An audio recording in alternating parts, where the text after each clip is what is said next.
Kripashankar NMS मंथन में आप लोगों का हार्दिक स्वागत करता हूं। जैसा कि आज का जो हमारा टॉपिक है वो कक्षा 7 की गणित से लिया गया है। कक्षा 7 की गणित में सितंबर माह में जो सिलेबस निर्धारित किया गया है वो है वाणिज्य गणित। बेहद इंपॉर्टेंट टॉपिक है ये वाणिज्य गणित, और इसकी समझ हर बच्चे को जरूर होनी चाहिए। इसके पीछे वजह है क्योंकि ये हमारे दैनिक जीवन से बिल्कुल कोरिलेट करता है। जैसे कि समानुपात क्या है, इसके बारे में आज हम लोग डिस्कस करने वाले हैं।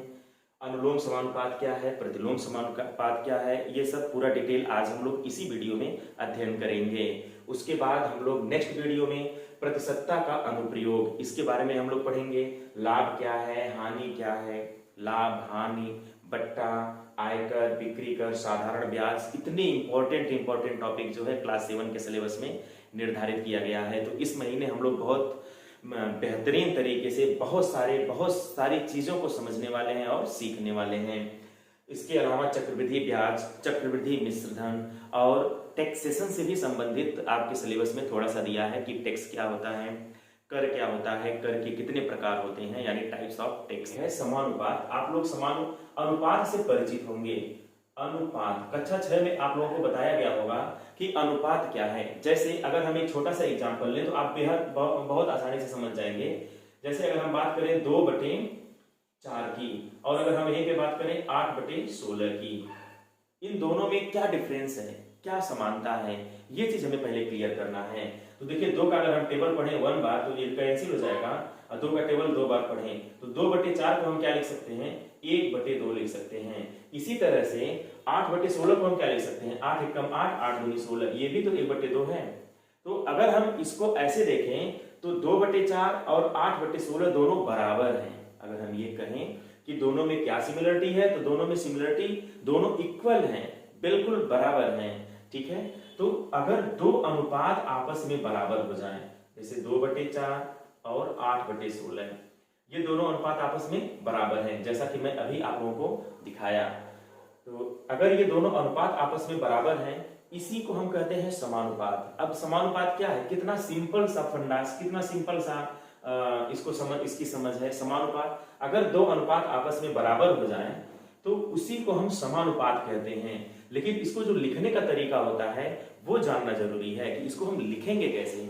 दो अनुपात आपस में बराबर है, उसे समानुपात तो कहेंगे, लिखेंगे कैसे, तो ये अनुपात है 2 संबंधे 4, जहां बराबर है वहां पे समानुपात, 2 बार ऐसे डैश लगा दीजिए। समानुपाते 8 संबंधे 16, तो आप ध्यान से देखें, 2 संबंधे 4, समानुपाते 8 संबंधे 16, इसी बात को हम यहाँ लिख रहे हैं। अब इसमें थोड़ा सा और चेंजेस किया जाए, यहाँ पे अगर हम क्रॉस मल्टीप्लिकेशन करें तो 2 का गुणा हम किस में करेंगे, 16 में करेंगे, तो ये हो जाएगा 2 गुणे 16, और 4 का गुणा किस में करेंगे, बराबर 4 का गुणा किस में करेंगे, 8 में करेंगे, तो 4 गुणे 8। ये चीज यहां से हम लिख रहे हैं, ये चीज यहां से हम लिखें कि 2 गुणे 16 बराबर 4 गुणे 8। वो चूंकि यही समानुपात के लिए भी लागू हो रहा है, तो इस समानुपात को भी ऐसा होना चाहिए। और अगर समानुपात ऐसा होता है तो क्या होगा, इसको देखा जाए तो 2 संबंधे 4 समानुपाती 8 संबंधे 16, यानी इसको इस फॉर्म में होना चाहिए, क्योंकि इसी को लिखने का ये तरीका है। और इसको हम ऐसे भी लिख सकते हैं, इसका मतलब इसको भी हम इस तरह से लिख सकते हैं। अब अगर हम इस चीज को इस तरह से लिखें तो आप देख रहे हैं कि यह प्रथम पद है और ये अंतिम पद है, तो प्रथम पद गुणे अंतिम पद, प्रथम पद गुणे अंतिम पद, प्रथम पद गुणे अंतिम पद बराबर, ये 4 और 8 दोनों मध्य हैं, तो मध्य पदों का गुणनफल, मध्य पद का गुणनफल।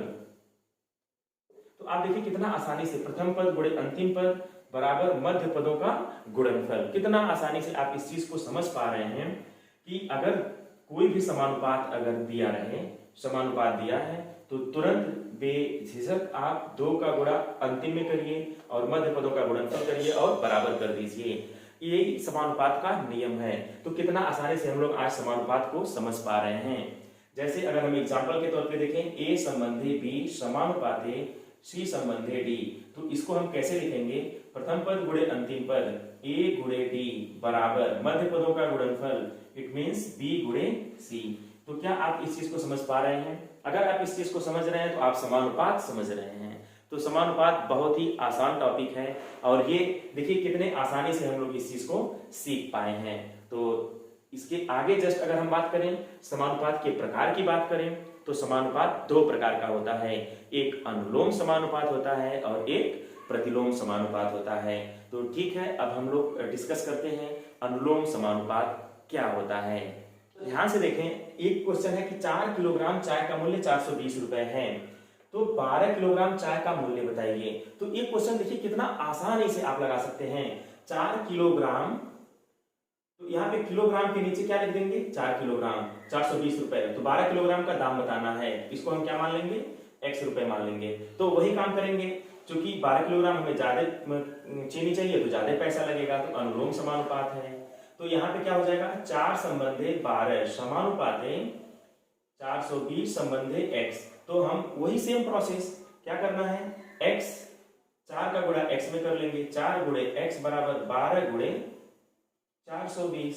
तो यहाँ x बराबर क्या हो जाएगा, 12 गुणे 420 बटे 4, 4 क्या है 12, तो x का मान क्या आ जाएगा, 3 का गुणा इसमें कर लेंगे, 0 हो जाएगा, 3 दूनी 6 और 3 चौक 12, 1260 रुपए। देखिए कितना आसानी से आप इसको लगा पा रहे हैं, बहुत ही आसानी से आप इसे लगा लेंगे, कहीं कोई दिक्कत नहीं है। तो इस तरह से जो है आप इस क्वेश्चन को लगा सकते हैं, मात्र 1-1 मिनट लगेगा एक एक क्वेश्चन को लगा। हाँ तो बच्चों आप यहाँ पे ध्यान से देखिए, 5 मजदूर की मजदूरी 1250 रुपए है, तो 8 मजदूर के लिए कितनी मजदूरी देनी चाहिए। तो कितना सिंपल है, मजदूर लिख दीजिए, मजदूरी लिख दीजिए, 5 मजदूर के लिए 1250 रुपए है, तो 8 मजदूर के लिए ज्यादा पैसा लगेगा। भाई 5 मजदूर की मजदूरी 1250 है, तो मजदूर अगर हम बढ़ाएंगे तो पैसा भी ज्यादा बढ़ेगा, यानी कि अनुलोम समानुपात है। तो यहाँ पे जो तीर है वो नीचे की तरफ लगा दीजिए, यहाँ भी तीर नीचे की तरफ लगा दीजिए। तो 5 संबंधे 8 समानुपात है, 1250 संबंधे x। अब 5 का गुणा x में करेंगे तो 5 गुणे x बराबर 8 गुणे 1250। देखिए कितना आसान है, प्रथम पद गुणे अंतिम पद बराबर मध्य पदों का गुणनफल। तो यहां से हम x का मान निकालेंगे, तो 8 गुणे 1250 बटे 5। अभी इसके लास्ट में 0 है तो ये 5 से जरूर कटेगा, तो हमें काटने भी आना चाहिए, इसको डिवाइड करने आना चाहिए। कैसे हम इसको डिवाइड करते हैं, तो 5 एकम 5, 5 दूनी 10, 2 12, अब यहाँ 2 आ जाएगा, 25 हो जाएगा, 5 पचे 25, और ये 0 यहाँ आ जाएगा, अभी कैंसिल हो गया। अब यहाँ 250 और यहाँ 8 आ गया, तो x बराबर 25 बटे 200 होता है और 1 0 और बढ़ जाएगा। तो यहाँ पे x का जो मान है वो कितना हो जाएगा, 2000 रुपए। 5 व्यक्ति को 1250 मजदूरी अगर दे रहे हैं तो 8 व्यक्ति को कितनी मजदूरी देना रहेगा, 2000 रुपए देना रहेगा। देखिए कहीं 4 गेंद या 3 कलम का मूल्य 12 रुपए है, खूब ध्यान से देखिए, 4 गेंद या 3 कलम का मूल्य कितना है, 12 रुपए है। तो 6 गेंद और 6 कलम का मूल्य बताना है। तो इस क्वेश्चन को लगाने के लिए आप ध्यान से देखें, यहाँ पे गेंद लिख दीजिए, मूल्य लिख दीजिए, कलम लिख दीजिए, मूल्य लिख दीजिए। कह रहा है 4 गेंद का मूल्य 12 रुपए है और यहाँ 3 कलम का मूल्य 12 रुपए है। तो यहाँ पे जो या लगाया है इसलिए 2 भाग में ये क्वेश्चन लगेगा। तो 4 गेंद का मूल्य 12 रुपए है, तो कह रहा है 6 गेंद का मूल्य बताइए। तो यहाँ पे 6 गेंद के लिए आपको पैसा ज्यादा देना पड़ेगा, यानी अनुलोम समानुपात हो गया।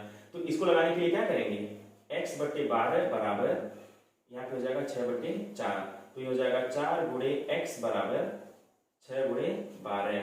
तो x बराबर कितना हो जाएगा, 6 गुणे 12 बटे 4, 4 तिया 12, 6 त्रिक 18 रुपए। तो यहाँ पे 6 गेंद का मूल्य कितना हो जाएगा, 18 रुपए हो जाएगा। और इसी तरह से जब हम यहाँ पे लगाएंगे तो यहाँ भी अनुलोम समानुपात हो जाएगा। तो यहाँ पे क्या करेंगे, y 6 बटे 3 बराबर y बटे 12, हम ऐसे डायरेक्ट कर सकते हैं, y बटे 12 बराबर 6 बटे 3। जहाँ पे तीर रहता है उसको ऊपर कर लेते हैं, क्योंकि जिसका मान निकालना हो उसको अंश में रखते हैं, ठीक है ना, तो इस वजह से ऐसा किया जाता है। अभी हो जाएगा 3y बराबर 12 गुणे 6, तो y का मान कितना आ जाएगा, 12 गुणे 6 बटे 3, 3 चौक 12, 24। तो यहाँ पर y का मान कितना आ जाएगा, 24 रुपए आ जाएगा।